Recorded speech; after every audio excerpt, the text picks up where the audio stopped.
शत्रूचा शोध घेण्याचा प्रयत्न करतोय, पण शत्रू नेत्र कटाक्षात येत नाही. रसिक प्रेक्षको, प्रतीक्षा एकच आहे, फक्त शत्रूची. केव्हा एका माझ्या नेत्रासमोर शत्रू येतोय आणि शत्रूचा संहार करण्यासाठी मी क्षणाक्षणाला तत्पर करतोय. एवढा विचार मी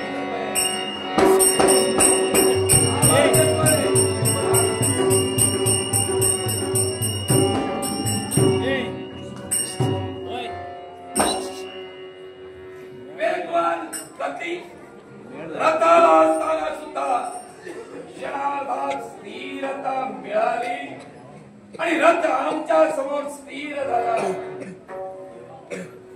कोण असावी व्यक्ती? आमच्या परिचयाची सांकेतिक किंवा दर्शनीय अशी चिन्ह नाही, पण तुमची 100 तोंड असल्यामुळे कुणीही शतानंद होईल. पण बालपणी एकत्र खेळलेल्यांना निदान आपल्या मायेच्या ओलाव्याची खूप जवळ आल्यानंतर कळली असती तर आम्हाला बरं वाटतं. बोलण्याचा अर्थ स्पष्ट करा. माया आणि मायाची ऊब सुद्धा आम्ही स्पष्ट करू. मी चटकन म्हणालो तुम्हाला काय की 100 शिरकमला 100 आनंद म्हणून शतानंद चटकन ओळखले गेला. पण या भावरायाला, या विभीषणाला आपण ओळखलं. तुला मी ओळखलं नाही किंवा मायेचा ओलावा हे शब्द तुझ्या मुखातून बाहेर पडले.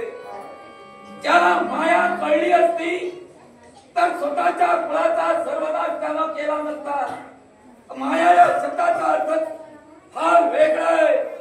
आप्त स्वकीयांना ज्यानं जपलं, आप्त स्वकीयांच्या कल्याणासाठी जपला आणि झटला, तो मायेचा पुरस्कर्ता. तू मायेचा पुरस्कर्ता नाही, तू क्रूर कर्म आहे. तू कुलद्रोष्ट आहेस, कुलाचा सर्वनाश करणारा दुष्टत्व आहे. कुलद्रोही म्हणून कुणाला संबोधतोय? मी कुलद्रोही होय. का तर माझ्या कुळाचा सर्वनाश डोळ्यात देखत मी वैरी पक्षात राहून पाहिला. साहजिकच.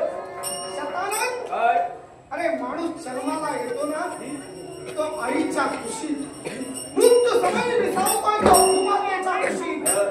मध्यंतरी आहे ते आयुष्य आहे आणि आयुष्याची रांगोळी भगवंतानं ठिपके काढून दिलेली आहे. ते ठिपके जोडायचे, त्यात योग्य रंग भरायचा आहे. कुणी कुठला रंग भरावा तो ज्याचा त्याचा प्रश्न. लंकाधीश रावणाने गडद रंग भरले आपल्या जीवनात, पण त्या गडद रंगात तिथं सभ्यता बाळगली नाही. पण आम्ही मात्र आमच्या जीवनात अगदी सौम्य रंग भरले, ते राम भक्तीचे रंग. त्यामुळं ज्याला राम कळला तो राममय झाला. विभीषण हा राममय झाला, तेव्हा मी कुलद्रोही नाही. हे राममय झाला हे तत्व तू मला सांगू नकोस. रांगोळी टिपक्या टिपक्यानी भरली, गडद रंग लंकाधीश रावणाने भरले, सौम्य तू भरलेस. अरे प्रत्येकाची कला फार वेगळी असते, प्रत्येकाची बुद्धिमत्ता फार वेगळी असते.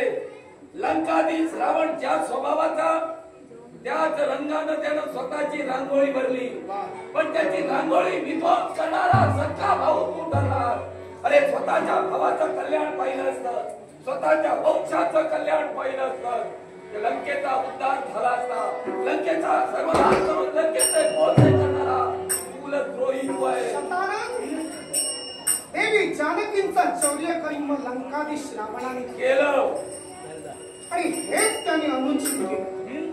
वेळोवेळी परोपरीने मी समजाविण्याचा प्रयत्न केला. आता रावण हा अट्टहास योग्य नव्हे. सोडा माईची त्या मुक्तता करा. देवी जानकींना रामांजवळ सुपूर्द करा. पण हट्टी बनलेला रावण ऐकायला तयार झाला नाही. अर्थात मी दोषी नव्हे, पण राम पक्षाजवळ गेलो, राम दर्शनानं मला राम काय ते कळलं. त्यामुळेच आमच्या मुखातून शब्द बाहेर पडले सर्वांसोबत, तू माझा यजमान रामा, तू माझा यजमान. माझा प्रश्न आपल्याला आहे, जगात माणूस आपल्या मुलाला जन्म घालतो. आई म्हणते की या मुलाला मी घडविलं. बाप म्हणतो या मुलाला जन्म माझ्या पुरुषार्थानं झाला. आई म्हणते मी दुग्धपान करते. मग प्रश्न माझा आणि उत्तर आपलं हवंय. विचारा. प्रत्येक प्रश्नाचं समर्पक उत्तर देण्यासाठी शतानंद पर्वतासारखा उभा आहे. शतानंद स्त्रीच्या स्तनात दुग्ध पय कधी येतं? बाळानं जन्म घेतल्यानंतरच. शाबास. आणि बाळ जन्माला येणार या जाणीवेनच मातेला दुग्ध निर्मिती सुरुवात होते. मग ते या विश्वाच्या ठिकाणी मातेशिवाय इतरत्र दुग्धाची निर्मिती कुणी करू शकत नाही, केलेली नाही आणि भविष्यातली करणारही नाही. मग शाबास शतानंद. आणि म्हणूनच माझे शब्द आहे काय?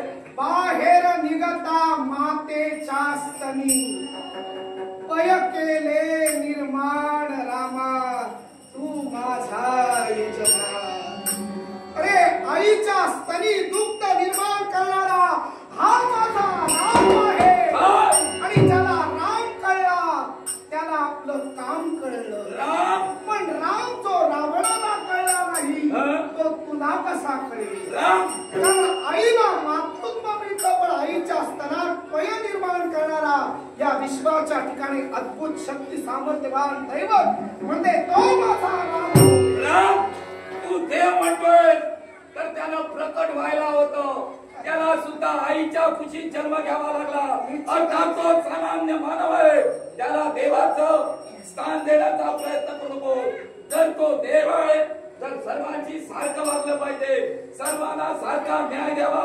मग एकाला न्याय, दुसऱ्याच्या बाबतीत अन्याय का व्हावं? कुणाच्या बाबतीत रामाने अन्याय केला? रावणाच्या बाबतीत अन्याय. प्रभूने अन्याय कसा केला? रावणाची घेतलं आणि रावणाचा मृत्यांग जाणून घेतलं.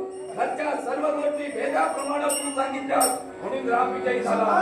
गैरसमज आहे. हो बेटा. मी तुम्हाला मगा म्हणालो की राम कळणं हे महत्वाचं होतं. कारण रामाच्या चरणावर आम्ही नंद झालो तेव्हा आमचा जन्म कशासाठी झाला हे विभीषणाला कळलं. मी माझ्या कुळाचा सर्वनाश नाही केला तर प्रभूंच्या हातून मी या विश्वात अधर्म प्रवृत्तीचा सर्वनाश केला. जर तसं असतं तर रावणाचे पुत्र आणि पौत्र यांना सुद्धा विचार करता आला असता की आपल्या पित्याच्या शब्दाला न जुमानता त्यांना विरोध दर्शवून हे कुळ अबाध्यावर ठेवता आलं असतं की नव्हतं? हे कुळ अबाधित ठेवण्याचा विचार लंकाधिक त्यांनी तो विचार केला नाही. निर्माण झाला. विभीषण दोषी नव्हे. भेदी निर्माण झाला. घरच्या गोष्टी शत्रूला समजल्या. घराचा सर्वनाश झाला. आपला परका झाल्याशिवाय दुसऱ्याला जागा मिळत नाही. आणि रामाच्या गोष्टी तू मला सांगतो एक गोष्ट जर रामाकडून शिकला असता ते दोन बंधू झटण्यासाठी तत्पर ठरले.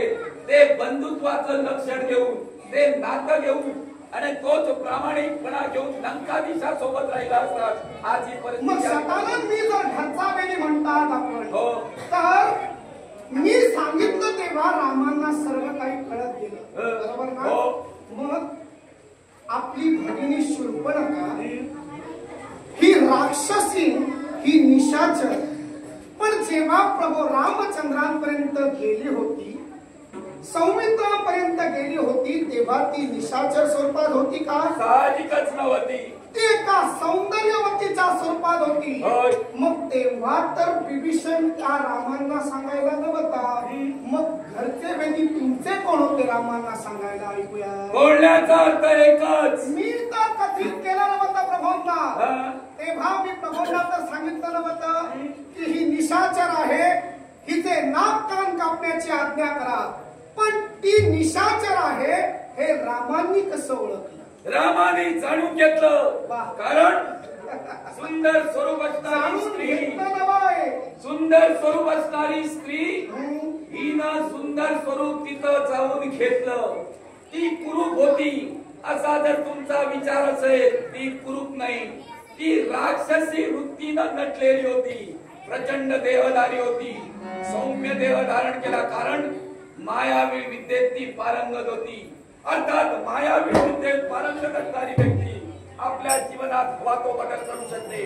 तोच बदल स्थित्यंतरानं तिच्या सदानंद, माझा मुद्दा तुम्हाला कळलेला दिसत तिच्या नाही. नेत्रातून रामानं जाणून घेतलं. म्हणजे रामाने प्रत्यक्ष एका निशाचर स्त्रीला शूर्पणखेला आपल्या भगिनीला ही निशाचर आहे हे राक्षसी ओळखलं. तर मग रामांना मी सांगणारा पामर कोण? आणि म्हणूनच रावणाच्या जीव बाबतीतील आहे. प्रत्येक वर्म आणि प्रत्येक गोष्ट मी सांगणारा कोण? बुद्धिमान जीव सर्व आहे. काही जाणताय आणि जाणूनच प्रमाणे त्याचा अंत केलेला आहे. बुद्धिमान जीव आहे. तो दुसऱ्याच्या नेत्रात पाहिल्यानंतर त्याच्या मनात काय चाललंय ते ओळखतो. तत्वच रामानं जाणून तिच्याशी कृत्य म्हणजे केलं. तुम्ही म्हणजे तुम्ही बुद्धिमान नव्हे हे ठरलं. बोलण्याचा अर्थ कारण काय? या विभीषणानं रामांना देव म्हणून ओळखलं, पण शतानंद मात्र अजूनही रामांचं दैवत्व मान्य करू अरे, शकत नाही. माता पित्यांच्या- आता तुम्ही तर बुद्धिहीन आहात. माता पित्यांच्या असं मी तर कुशीला जन्माला आलेल्या प्रत्येक पुत्रानं कुलाचा उद्धार करायचा असतो. कुलाच्या कल्याणासाठी जगायचं असतं. देवाच्या कल्याणासाठी तू जगला. अर्थात ते मला मान्य नाही. मी कुलासाठी शतानंद वाटेल ते होऊ दे. मी इथं उभा ठाकलोय तो तुमच्या आव्हानाला समजूत घालण्यासाठी. समजुतीला तुमच्या समजुतीला जर का तुम्ही ऐकला नसाल तर आतापर्यंत पौरस्त्य कुळातील प्रत्येकाचा अहंकारानं नाश झाला.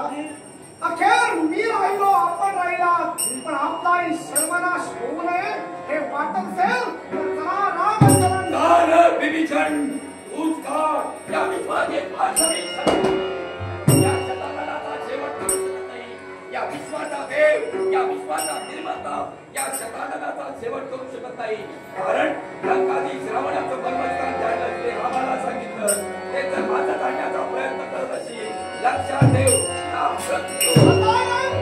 तुझा वृत्तांत मला जाणण्याची गरजही नाही. कारण राम दैवत माझ्या पाठीशी आहे. राम असता कशा गुणाची भीती. तेव्हा तुला आव्हान हा विभीषण आक्रमण मानसन्मानाची देवा नरेंद्रा मानसन्मानाची देवा नरेंद्रा निरंतर राहो